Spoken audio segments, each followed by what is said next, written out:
As light rushes through space, an alien flies at an incredible speed and eventually crashes on New Mexico.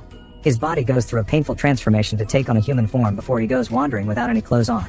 He makes it to a garage and grabs a hose to drink some water, causing the owner to threaten him with his gun and call the police. When the cops arrive, they have to remove the hose from the alien's mouth and are shocked by how much he had inside.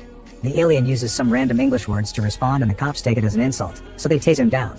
Later at the police station, the alien answers questions with his mission number and saying he comes from space, so the cop thinks he's crazy. When she picks up a call, his alien hearing allows him to hear the other side and repeat it all. He also sees the name Faraday on the officer's patch and takes it as his own. The cop notices he has no fingerprints and wants to know who can pick him up, so he answers Justin Falls. Meanwhile, Justin is getting ready for work at a toxic waste disposal facility. She used to be a scientist, but now she needs the money to take care of her daughter Molly and her sick father Josiah, to the point she has to buy medicine from a dealer. One morning, she gets a call from the police station and she rushes there, but she doesn't recognize Faraday. Suddenly he starts quoting her scientific paper, then he changes his voice to quote a man telling him to find Justin because she was the closest one to the truth. Justin ends up vouching for him, so the cop releases him, and Faraday steals a phone on his way out. The officer then notices the handcuffs are bent. Moments later, Faraday finds a pawn shop, so he starts throwing up a bunch of gold rings that he quickly sells. He also buys some electronics that he puts together to create a new device. Afterward, he uses this device while walking down the road, and when he sees some dark clouds, he remembers his home planet and some huge machines. At that moment, two robbers find him and start beating him up. Luckily, Justin passes by and stops to help, shooting her gun in the air to make the robbers back off. However, a gust of wind distracts her and the robbers jump on her. A fight ensues and the gun falls, so Faraday picks it up and starts shooting randomly, causing the robbers to run away. After giving Justin the gun, Faraday picks up his device, worried because it's now broken and he needs to receive a message. He offers Justin some money and she agrees to take him to the coordinates he keeps repeating. During the trip, Faraday keeps dreaming of his home planet and his people. Eventually, they stop at a gas station and Faraday happily inserts his head inside a water container. There are horses nearby and he's amazed to see them calm because on his planet they're predators. The duo keeps going and Faraday suddenly starts quoting Justin's father, making her believe he's mocking him. Sometime later, they stop at a diner and Justin teaches Faraday some manners while telling everyone else that he's on the spectrum to avoid attention. Then he writes a very advanced equation on a napkin and claims he was taught by a man called Thomas Newton, founder of World Enterprises. Faraday explains Thomas sent him to find Justin because she's important for his mission. At that moment, the dealer comes in and Justin tries to buy from him, but Faraday keeps interrupting her, so they leave. Eventually, they make it to the coordinates and Faraday explains he has a family, but he isn't sure if they've survived because his planet Anthea is dying and soon the same will happen to Earth. Justin is supposed to help him ensure the survival of his species, so he's waiting for his next instructions to take her back. Thinking he's crazy, Justin rushes back to her truck and keeps him at bay with her gun before driving away. Suddenly, dark clouds take over the sky and start forming a tornado. Justin sees Faraday walking toward it and tries to save him, but he doesn't hear her. He just enters the tornado while Justin hides inside her truck for safety. Inside the tornado, a bright light appears and teleports Faraday to a jungle. There he finds Thomas Newton, who is also an alien and explains this jungle is a dream he's using to communicate. Faraday accuses him of abandoning their people and points out only a few thousand are left, but Thomas only laughs. He's been on Earth for over 40 years and has learned that to save Anthea he must introduce humans to it. Thomas also reveals they've stolen his company Origen, so Faraday must take it back to proceed with the plan using Justin's help. On New Mexico, Justin's truck continues to shake until the tornado finally disappears. Then Faraday appears in front of her showing his real skin and repeating Origen, so a terrified Justin drives away. Faraday walks back to the diner and starts drinking water from random glasses. The waitress calms him down and helps him search for Origen on the internet, learning that it's a tech company in Seattle. Faraday suddenly tells her that she's pregnant and that she must help the world for her baby, causing her to get scared and slap him before running away. Meanwhile in Virginia, CIA agent Clay has dinner with his foster mother and boss Finch, who shares the files about the strange tornado. They detected a broadcasting signal inside it that matches a signal from a 45-year-old case on the same location, so they suspect it may be terrorism. Only one person from the original case is still alive and Clay will have to find him in Alaska. Back to Faraday, he makes to the airport and tries to buy a ticket with an ID he stole from the taxi driver. Suddenly he starts feeling very sick and the electronics in the area start malfunctioning. The radiation coming from the luggage scanner is causing this, so he tries running away while bumping against everyone. The guards quickly surround him as Faraday falls to his knees to vomit tons of water. Then the cops call Justin since Faraday named her his emergency contact and she frees him from the airport with a mental health excuse. On their way out, Faraday insists that everything she saw is real and he needs her help because she's a specialist in nuclear fusion plasma modeling. Justin has a breakdown and agrees to take him to a bus station, but nothing else. First they stop at the rehab center to pick up Josiah and Faraday interacts with old people, wondering why humans keep the elderly around if they're useless. In Alaska, Clay is forced to leave his car behind across a forest. After lots of wandering he finds a house, only for an old man to hit him and knock him out. When he wakes up, Clay is tied to a chair. The old man is Gregory, who checks his eyes and cuts his arm for any hidden chips. Then Gregory confirms he's the man from the file, but he hits Clay before rushing to wash away his sins. Clay starts talking about the case and shares that the tornado with the signal happened again, but this only causes Gregory to freak out and threaten him with a knife. He starts talking a bunch of nonsense about the war and suddenly has a breakdown, mentioning Thomas' name in some film while claiming that humans made Thomas a psychopath. When Gregory is close enough, Clay headbutts him and throws himself back to break the chair. Gregory then announces he can't stand the idea of a second alien and grabs his gun to self-delete. That night Faraday has dinner with Justin's family and is confused because they're science people yet they still pray. Faraday also says that the family would be better without Josiah, who is nothing but a burden. An annoyed Justin asks her neighbor to take care of Molly so she can take Faraday to the bus station. While she's away, Faraday finds a sleeping Josiah and grabs him by the neck, using some energy to make him convulse. Seeing the lights flicker, Justin runs back to her house expecting the worst, only to discover that Faraday has healed Josiah. This has left Faraday weak on the ground. A flashback goes back to 2017. The higher-ups at Origen found Thomas' mysterious temp patent in Hatch's personal computer disguised as a food bill. Hatch swore he didn't steal anything and that he was only trying to save the company that his dad took from Thomas, but he was still fired by his own sister Edie. In the present, Justin and Josiah rush to take Faraday to the bathroom for water and are surprised by how little he weighs. After drinking, Faraday starts convulsing and expelling a weird black substance, which floats up and disappears into the ventilation. The next morning Justin is amazed to see Josiah doing better and he convinces her to take Faraday to Seattle. Before they leave, he gives Faraday his old suit. During the trip Faraday explains they need to get into Origen's vault and find Thomas' 10th project to build it. Justin wonders how they're supposed to build anything with no resources, so Faraday makes her stop the truck. He approaches a broken oil derrick and takes a look inside. Then he extracts a glowing device from himself and inserts it into the machine. This causes the derrick to immediately start working. This technology was designed by Thomas based on cold fusion and has no radiation or decay, but sadly Faraday has to take it back since it's what brought him here and he needs it to go back. It has limited power, so they need the 10th design for its power to be limitless. That design will power his planet and bring water back. It's also what Justin almost discovered a few years ago before the scientific community looked down on her work. In the evening, Justin and Faraday stay in a motel. Faraday enjoys the pool while telling Justin about the awful conditions of his planet, predicting the same will happen to Earth by 2030. Justin agrees to help but asks him to leave the blueprints on Earth so humanity can fix things too. In Alaska, Clay searches the house and finds an old projector plus a film hidden in the furniture. He watches it and notices a young Gregory in 1984. They're recording something called Project Icarus, in which they're hurting a young Thomas to get the 10th design out of him. They left Thomas blind and removed his face trying to find his alien's parts. Afterward Clay sets the house on fire and leaves with the film. When he returns to the USA, he tells Finch everything and convinces her to give him resources to go search for Thomas, who has been missing for years. Then he meets with Lisa, who intercepted the last signal. After they throw passive-aggressive comments at each other, he convinces her to join his team and asks her to start searching for Thomas. Later in Seattle, Hatch is found by Justin and Faraday.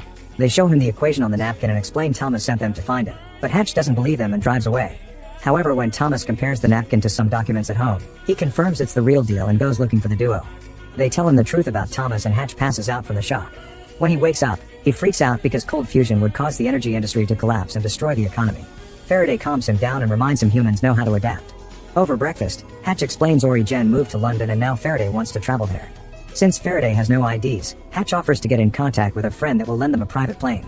Soon the trio is flying, but Justin and Hatch freak out when they see Faraday's face getting swollen. Hatch tells the stewardess that Faraday only has an allergy and keeps her away until they land. In London, the group attends a party where scientists present their latest projects for possible funding. They hope that if Faraday presents his equation, they'll get access to Origen. Hatch approaches Edie and tries to convince her to give Faraday a chance, but she won't unless her brother admits he stole from the company. When it's time for the presentations, Faraday interrupts another scientist to correct his mistakes. Everyone judges him until he announces he's brought cold fusion. The room falls silent while Faraday takes out his device and powers up the entire city. Later, Justin finds herself sitting at the piano with her husband when he suddenly starts bleeding and losing his teeth. Then he starts vomiting and Justin freaks out, only to wake from this nightmare. When she checks the news, she discovers Faraday has gone viral. Soon lots of gifts start arriving to the hotel room from every tech company in the world. However, Faraday is angry because nobody remembers Thomas and his inventions, which allowed humanity to have internet. Meanwhile, Clive argues with her mother Edie until she agrees to call Hatch, wanting their company to get Faraday's deal. Back to Clay, he and Lisa watch the viral videos people have been taking of Faraday whenever they see him on the street. Lisa has also found the video of him vomiting in the airport and made the tech team check the power surge in London, confirming technology of that kind doesn't exist on Earth. Lastly, she discovered that Thomas used to have a companion called Mary. Clay immediately visits the rehab center she works at and pretends he needs help for his mother to meet Sister Mary. After she gets his help with a cow giving birth, Mary admits she can tell Clay is lying, so he finally mentions Thomas. Taking this as a sign, Mary hugs Clay, but sadly she doesn't know where Thomas is. Then she proceeds to cover her skin with honey to attract the bees. Sometime later, Faraday's group arrives at Edie's home. Hatch and Justin try to do all the negotiation, but Edie can't stop staring at Faraday and is suspicious. When Faraday asks about Thomas, Clive mentions he has some music Thomas left behind and Faraday wants to hear it. In private, Edie tells Clive to use this chance to get information out of Faraday. The negotiations continue and Edie keeps attacking Justin, mentioning how she failed her last project. Justin begins thinking about the death of her husband and almost has a panic attack, so she asks for a break and rushes out. In another room, Faraday keeps asking about Thomas' music. Clive starts smoking, and when the smoke hits Faraday's face, he begins feeling hot and dizzy. The teen refuses to bring out Thomas' music until Faraday tells him more about himself, but Faraday can sense another device and takes a sphere out of Clive's pocket. He starts playing the recording and realizes this is Thomas' goodbye message to his wife, who was left behind in Anthea. In this message, Thomas talks about darkness and losing himself. At the same time, Mary tells Clay that Thomas had a wife but she still wanted him, so back then she got him drunk and made him do the naughty with her. This left Thomas broken, so Mary begs Clay to protect the new visitor from going insane too. Clay leaves and gets a call from Lisa, who has been tracking Faraday's movements in London. She's discovered that Edie's father made a deal with the CIA the same year Thomas disappeared. Back to Faraday, he finishes translating the message in tears while the horses go crazy outside to the point they crack the window. Furious over the fact humans managed to break such a brilliant man, Faraday throws the sphere at the glass, breaking it all. Clive and the horses run away in fear while Justin comes to check on Faraday, who is having a breakdown because he's not used to feeling another person's pain. Justin has to explain what empathy is and promises to help him through the end.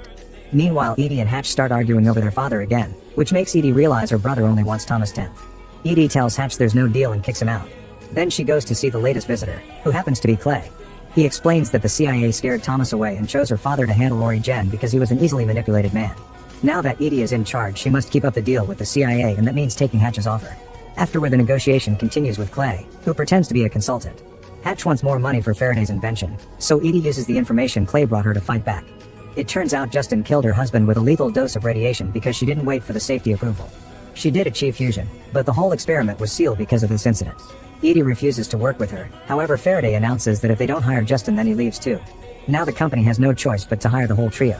A flashback shows Faraday taking the device and saying goodbye to his family, promising to come back. In the present, Justin announces she's leaving for 3 days to pick up her family. Faraday protests and says the mission is more important, but Justin ignores him. Afterward, Faraday and Hatch go to the research center, where a special team is waiting for them. Faraday ignores them and goes directly to the abandoned building where Thomas used to work. A machine rises from the ground, revealing all of Thomas' designs. Faraday immediately puts the team to work like crazy and even asks them to get dynamite to make a huge hole in the floor. In a secret room, Clay and Lisa spy on them. Soon the workers get annoyed with Faraday because he wants them to be so productive that he even controls their bathroom breaks and expects them to sleep in the lab. Thankfully, Hatch cuts in and convinces Faraday that humans need to rest to function. Soon the first outer shield is built, and when Faraday turns on its lights, its electromagnetic fields immediately block all of Lisa's spy equipment. After the team leaves for the day, Faraday admits to Hatch that there are things in Thomas' design that he doesn't understand, and he's worried they may not finish building this in time. Later, while Faraday is sampling water, he's approached by Watt, who used to work with Thomas. She explains nobody ever truly understood Thomas' ideas, but if someone will be able to do it, it's Faraday. Eventually, Justin gets her family settled down in London. Josiah takes Molly for a walk and suddenly senses something that causes him to push the girl out of the way. To Molly's shock, 2 cars crash where she was about to step on. Meanwhile, Hatch is doing an interview online and notices static taking over the screen sometimes. Hatch runs to see Edie and accuses her of bugging his office, so Clay cuts in and finally admits he's CIA. He's told Edie that Thomas and Faraday are aliens, and he theorizes that they've come to destroy humanity. The CIA's deal with the company is to let them work until they have enough evidence to arrest them. Clay also forbids Hatch from telling anyone about this, including Justin. At home, Faraday sees Molly playing with her toys without following the instructions and says she's going to fail. Molly gets upset and a furious Justin kicks Faraday out. Then Josiah reveals he's brought Justin's old research and convinces her to use it. As he wanders around, Faraday keeps thinking about the day he left his planet. Eventually he finds Watt, who admits that Thomas told her he was an alien and guesses Faraday is one too. She takes him to a bar for a drink and shares all the things Thomas taught her. Years ago, Anthea and Earth collided in space and each planet absorbed a part of the other. This is why Earth's core is too big and why half of the Anthea population evolved into a new race by unleashing their inner humanity. Thomas understood this, so if Faraday wants to understand his design, he must become more human too. Afterward, Faraday takes Watt to the lab and gets scared when black smoke suddenly bursts through the door, but it's just visions caused by the alcohol. Watt wants Faraday to learn human emotions and tries destroying the shell, causing Faraday to push her away. She's glad to see him angry and keeps taunting him as she slaps him, so Faraday throws her against a machine. Watt just laughs and keeps breaking things, which allows Lisa to regain access to the cameras. Faraday starts losing it and throws Watt on the ground, ready to beat her up. However, he sees his own reflection and realizes she isn't real. He's been drunk all along. The memory of leaving his planet returns and he realizes that what he saw out there matches the equation. By putting the transparent boards together, Faraday finally understands Thomas' diagram. The next morning, Faraday goes to see Justin to drop the big news. In return, Justin reveals her research may be the fuel they need for the machine. Then Faraday apologizes to Molly and learns that sometimes it's fine to start building things without a goal in mind. A few weeks later, Faraday returns to the lab and records a message for his wife explaining the wonders of human emotion. He's been conducting many experiments to learn to think like them, and he's amazed by the fact they can have choices because on his planet people are stuck on the role they're born into without the chance of having preferences. Faraday is amazed by many things, from the little rituals humans have like dinner and praying to the 1,000 types of coffee. He loves feeling humans' joy and wishes he could share that with his own family, even if the price is also feeling things like fear, shame, and grief. Faraday is also worried about Josiah, who sometimes walks away in a dazed state before improvising something like dancing in the living room. Justin continues working with the team to finish her old research, keeping their mood up whenever they feel their goal is impossible. Meanwhile, Finch comes to London to explain that the higher-ups want Clay out because there's been no results, but Clay convinces her Faraday is almost done and he gets one more week. Afterward, he meets with Lisa, who has discovered the tornado was artificially created and its signal came from Southeast Asia. She's also found the flight attendant from Faraday's private flight. After Clay leaves, Lisa makes a call to announce there's a problem. In the meantime, Edie visits Hatch and explains she wants to sell Origen to an oil magnate named Thorne because he's the only one with the power to protect them from the CIA. Later, while Josiah is taking Molly to school, he suddenly enters a music shop and starts playing the guitar even though he doesn't know how. When a string breaks, he passes out. At the hospital, the doctors tells Justin that Josiah had a small stroke but he's fine. He's in fact so healthy that the doctors would like to study him, but Justin refuses and takes him away. At the lab, Faraday is frustrated because they still can't finish the machine and throws things to the ground in a tantrum. At that moment, Justin arrives and kicks the team out before demanding an explanation. Faraday confesses that he shared his DNA with Josiah and it's now rewriting his genetic code, but he doesn't know what the final result will be. Hatch hears their argument and announces he knows a doctor they can trust. Then he goes to see his ex Teddy and apologizes for disappearing for years before sharing Josiah's file. Teddy is shocked by a sickness disappearing and agrees to help. At the park, Clay approaches the flight attendant and shows her his badge, threatening her with horrible things until she talks. She explains that Faraday asked if the cabin was pressurized and the effect it had on its skin. Clay uses this information to narrow the search for Thomas. At home, Josiah feels Faraday's frustration and goes for a walk, finding a wasp nest under a bridge and almost causing a traffic accident. Justin is immediately called, and when she returns home, she finds Josiah writing complex equations on the wall while mumbling to himself. Teddy comes to check on him and confirms Josiah has a perfectly healthy body, so his issues are mental. Soon Faraday also comes and tries to take the pages Josiah wrote, causing him to get violent. Justin kicks him out, blaming him for changing her father. Later, Faraday reads The Little Prince and realizes it's all been a problem of perspective. He and Josiah have been reacting to the machine in different ways. He runs back to the house and explains that Josiah translated Justin's equation into sound frequencies like bees use and wrote a song with it. They had thought that they needed a supercomputer to understand Thomas' work, but it turns out that supercomputer is jazz. Josiah is taken to the lab and given a piano, which he plays to make the machine work. Faraday joins him when it looks like they're about to lose the right frequency, and by fixing the tempo, the machine finally powers up. Soon all the buildings in the area are glowing too. In the evening, Lisa finds Teddy and quickly brings him down to steal Josiah's medical files. Then she reports to Clay, saying that by following Josiah's health needs she's narrowed down Thomas' location to Cambodia, where the drones have found an underground cement bunker in the middle of the jungle. Afterward, Clay confronts Hatch and says he has proof he tried stealing the patent years ago to blackmail him. The next day, Clay gives Finch an update and she forbids him from going to Cambodia because he doesn't have enough proof. However, he tells Lisa he got permission and they send a team anyway. Soldiers enter the building and find it empty except for a bunch of plants. Suddenly they hear screeching and the plants wake up to release a toxic dust that quickly kills the whole team by making their heads explode. The terrified soldiers open fire before dying, causing a small explosion. Lisa finds power lines laid out of the bunker and starts tracking their destination. Meanwhile, Hatch and Edie go to the oil company to try to get a deal for Origen, using the fact oil won't be useful anymore as a good reason to invest in them. At home, Josiah reveals he's getting back old memories but slowly forgetting feelings. He asks to be taken to the lab so he can keep on helping. He also notices that his fingerprints and his accent are disappearing. It's clear that he's becoming a new type of Anthian. Later, Justin and Hatch have a meeting with Edie and her team, who don't want to launch the machine yet. Justin makes Clay some question and suspects he isn't a scientist, so Edie cancels the meeting. Clay gets a call from Finch, who scolds him because he's gotten them in trouble with a foreign government and now the CIA committee wants to interrogate him, so he must return to Washington. Justin runs to warn Faraday that the government may be onto them and takes her father away. Then Faraday blocks Lisa's cameras and contacts Thomas, who is angry because the CIA has found his bunker. Faraday yells back at him, furious because Thomas didn't leave better instructions as guidance.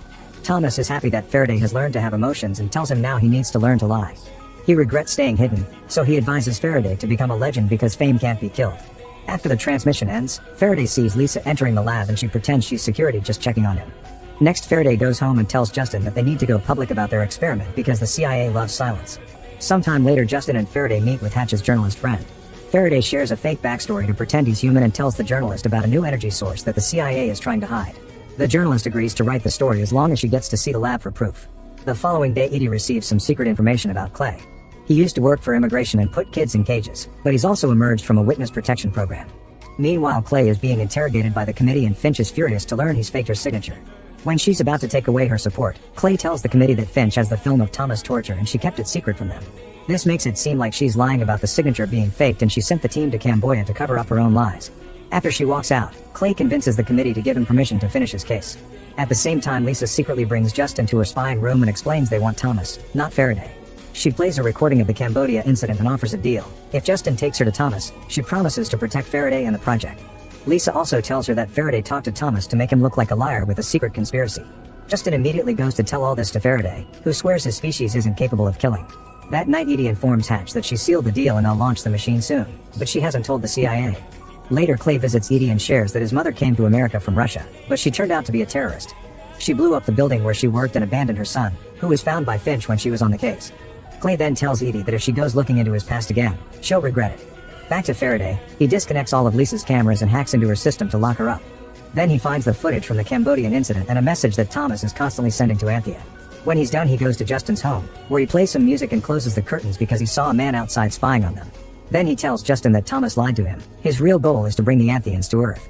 Faraday still wants to help humanity, but Justin's priority is to hide everything and sends Molly to stay with a friend for a while. Then Justin, Josiah, and Faraday go to the lab to start disassembling the machine and destroying the diagrams. Lisa alerts Clay, who gathers a team of agents to go to the lab too. Josiah and Justin escape with the machine core while Faraday stays to wait for the CIA. Once Clay and his men come inside, Faraday triggers a bomb and causes a huge explosion at the same time that the CIA shoots him. Worried, Justin drives back and Josiah picks up Faraday's body, which is seen by Clay.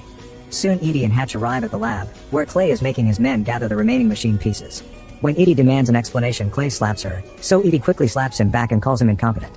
Then Clay reveals that Hatch tried to sell the patent to the oil company years ago and kicks the siblings out, threatening to arrest them if they show up again. Meanwhile, Justin's group steals a car to avoid being tracked. Faraday is losing lots of blood and tells Justin to take them to Mary's place. The center's vet starts treating Faraday's wound and is startled by his very unusual anatomy, so Mary tells her that Faraday is an angel. The vet successfully removes the bullet and closes the wound. Clay starts losing his mind when his men can't find Faraday and Lisa decides to blackmail him, threatening to tell their bosses about the Finch lie. This convinces him to make her fellow mission leader. Then a CIA team searches Justin's house and Lisa finds a clue, which she only shares with her mysterious contact. At a private club, Hatch meets with a businessman from the oil company who wants to buy as part of Ori Gen. Hatch doesn't understand why they would want a destroyed lab, but he agrees as long as they send some money to Edie too. In the morning, Faraday is still weak, so Josiah volunteers to make a transfusion. This will kill him, but he thinks it's necessary to save the world. Justin calls her daughter to check on her, and the call is tracked by the CIA. Then she shares a final dance with her dad as goodbye before the transfusion begins. The girls will try giving Josiah some blood while he gives this to Faraday, hoping he can survive too. At that moment, Clay arrives with 2 mercenaries he hired to do this off the books.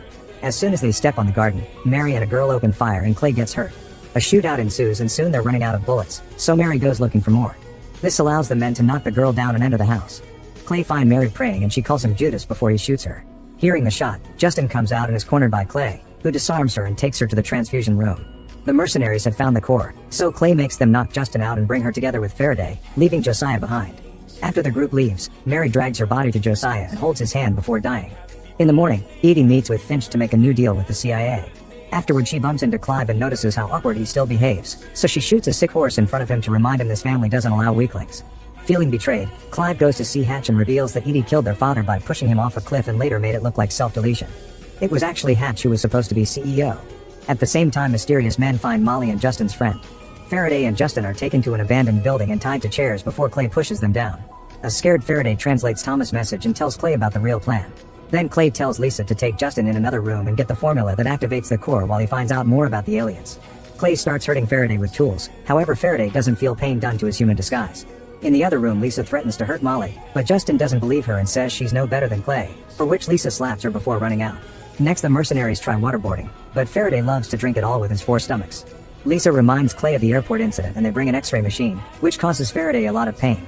He starts puking and screaming, which is heard by Justin. As Clay tries to interrogate him, Faraday sees Watt again and she reminds him to use all the things he's found on the internet. Faraday reveals he knows Clay's past and a terrified Clay hits him before threatening to kill Justin if Faraday doesn't talk. With Watt's guidance, Faraday thinks about all of Thomas' plans and realizes there must be a spaceship hidden somewhere to bring the Antheans over since a whole group can't travel using the same method as him. Thomas wanted them to build the core to power that ship. Then Faraday calls Clay by his real name and Clay kicks everyone else out of the room. Faraday keeps talking, explaining he hacked into the CIA system and can tell him the truth about his mother if Clay agrees to play Russian roulette. At first Clay refuses, but Faraday activates the X-ray machine again. Clay immediately stops him because the X-rays are killing him and agrees to play. The first 3 shots miss, so Faraday reveals that Clay's mother was a common thief and the CIA used her to cover an explosion they caused. That operation was led by Finch, who was also part of the team that tortured Thomas. Clay starts losing his mind over the betrayal and almost shoots Faraday, but Lisa arrives and shoots Clay first. In the other room, a mercenary is guarding Justin. When he lights a cigarette, Justin reveals she took some gas from a can nearby and spits it at him, setting his head on fire. Then she runs out to free Faraday while Lisa contacts her mysterious friend. Soon a bunch of cars arrive, revealing that Lisa has been working for the oil company all along. These men also have Molly and let Justin talk to her. Molly is back at their house with guards protecting every entrance. They've also rescued Josiah, who is sick again because of the transfusion. The company men offer Justin money and protection for the rest of her life if she agrees to activate the core. Afterward, the duo is blindfolded and taken to a mysterious cave in Cambodia full of Buddhist monks. There they meet the oil magnate, who turns out to be Thomas. This makes Faraday remember the day Thomas left his planet with a bunch of seeds, promising to return soon. In the present, Thomas explains he planted all the seeds in the cave in exchange for shelter and learning to pray. This area is a complete magnetic anomaly, which is why no scanner or drone could find him. Thanks to this protection, he's been able to build and hide a spaceship among the trees. Faraday notices the ship isn't enough for all the remaining Antheans, and Thomas admits he only planned to bring the better class even though they destroyed Anthea in the first place. This also means they would make humans their new servants. Thomas insists merging both races is their only chance to survive, yet Justin is against it. She altered the core's algorithm before they left the lab and is asked to activate it, but she furiously walks away. Meanwhile, Finch and Lisa close the case with their boss, who reads on the report that Clay self-deleted. Lisa realizes Finch altered the report and now Finch blackmails her into keeping an eye on Justin. Back to Faraday, he goes after Justin and asks her to unlock the core, promising to protect her family because he loves them. Tired, Justin gives him the new algorithm so she can finally go home. Afterward, the whole family returns to the USA and tries to have a normal life again. 3 months later, Lisa visits Justin to apologize for everything, and in return Justin tells her that Thomas was the oil magnate all along. Later, Justin hears a noise and finds Faraday's old device beeping, so she follows it to the middle of the desert. There she finds a hurricane and walks into it without hesitation. Meanwhile, the journalist finally writes a story about Ori Jen and it goes viral. With Edie's support, Faraday appears on a theater full of people and shares his whole story. At that moment, a bunch of CIA agents enter the theater and Faraday tells the public that the government is hiding all this from them. Before he can be shot, he opens a box with the cold fusion device and he powers up the entire city. Moments later, the agents take Faraday to the CIA office, where he discovers they've also arrested his friends. However, Faraday is still calm as he reveals that Thomas gave him control of Ori Jen and he plans to pass the company to Hatch and Justin. He wants the CIA to release the 3 of them and give the Antheans permission to come to Earth. If they don't, then in 12 hours a software he already programmed will distribute the cold fusion formula to the whole world for free, destroying the economy. Finch tries to turn the others against Faraday, but Justin uses the chance to ask for Lisa instead of Finch if the CIA wants to keep up negotiations. Finch is furious, but her bosses make the change anyway.